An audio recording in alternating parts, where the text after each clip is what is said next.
Wenn ihr euch schon immer mal gefragt habt, wie so ein Morgen im tschechischen Wald aussieht, der könnte so aussehen. Also wir sind gerade an einem Mittwochmorgen hier in den böhmischen Wäldern unterwegs. Wir sind auf Erprobungs- bzw. Enduro-Tour. Wie ihr seht, ein bisschen im Schnee. Und wir haben gestern Abend hier noch einen richtig schönen Schlafplatz gefunden im Wald.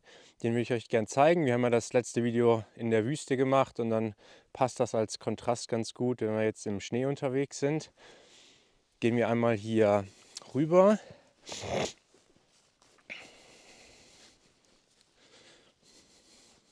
Also es ist jetzt natürlich auch nichts Außergewöhnliches. Wir sind einfach vom Weg abgefahren, haben uns eine ruhige Stelle gesucht, hier zwischen den Bäumen. Das hat man gestern noch ganz gut gesehen, so in der Dämmerung. Das war einfach ja, ein schönes Szenario, so diese schneebedeckten Bäume. Das hat uns echt gut gefallen. Haben uns einfach ein bisschen eine ebene Fläche gesucht und geguckt, dass wir nicht direkt unter dem Baum liegen, weil wenn so Wind kommt und du nachts eine Ladung Schnee abkriegst, das ist ja ein bisschen unangenehm. Genau, hier einfach uns eine ebene Fläche gesucht. Und dann haben wir uns, weil es echt kalt ist, also wir haben jetzt heute Morgen so vielleicht so -3 Grad, da haben wir uns unter unsere Plane noch so ein Nest gebaut mit Ästen, dass wir von unten noch ein bisschen besser isoliert sind, weil unsere Isomatten, die sind ja eigentlich eher nur so für Sommer, Herbst, also so für die Übergangszeit, sonst wird es zu kalt von unten. Das haben wir schon gemerkt.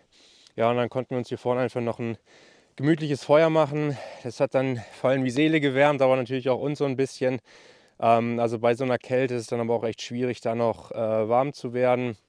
Aber das ist einfach schön, wenn man dann in der Nacht noch so ein bisschen Feuer hat. Da haben wir noch ein paar trockene Äste gefunden. Und dann mussten wir eigentlich nur gucken, man sieht hier so zwischen den Bäumen so die Spure von den Tieren. Das ist so das einzige Risiko, sage ich mal, dass dir in der Nacht begegnen kann. Also dass hier noch ein paar Wildschweine oder Rehe vorbeikommen. Aber da wurden wir echt in Ruhe gelassen. Also das war angenehm. Und wenn du dann natürlich morgens so aufwachst und guckst hier so hoch die Bäume, total verschneit, das war schon richtig fein. Und ja, das war jetzt einfach so der Schlafplatz von unserer Enduro-Tour hier in den tschechischen Wäldern. Soweit mal von meiner Seite. Ciao.